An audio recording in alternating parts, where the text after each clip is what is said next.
তো দেখতে দেখতে দিনটা চলেই আসলো। কাল হচ্ছে আমার দিদির বিয়ে আর আজকে হচ্ছে সত্যনারায়ণ পূজা। তো সকাল সকাল আমি আর মাসি বেরিয়ে পড়েছি দিদির বাড়ি যাওয়ার উদ্দেশ্যে। আর আন্টি এসেছিল আমাদের এখানে কিছু জিনিস কেনাকাটা করার জন্য। তো আন্টিকে সেখান থেকে নিয়ে চলে যাই আন্টির বাড়িতে।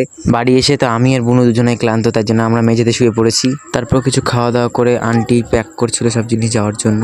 প্যাক ট্যাক করে তারপরে আমরা বেরিয়ে পড়ি দিদির বাড়ি যাওয়ার উদ্দেশ্যে। ওই দেখো এদিকে আমরা দিদির বাড়ি চলে এসেছি। দিদির বাড়িতে এসে আমাদের দুজনে পাগলামো শুরু হয়ে গেছে। কিছুদিন ধরে দিদির বিয়ের ব্লগই চলবে, তো এই ব্লগে কিন্তু তোমরা আমাদের পাগলামোও দেখতে পাবে।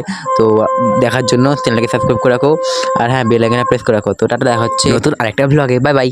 তো দেখতে দেখতে দিনটা চলেই আসলো। কাল হচ্ছে আমার দিদির বিয়ে আর আজকে হচ্ছে সত্যনারায়ণ পূজা। তো সকাল সকাল আমি আর মাসি বেরিয়ে পড়েছি দিদির বাড়ি যাওয়ার উদ্দেশ্যে।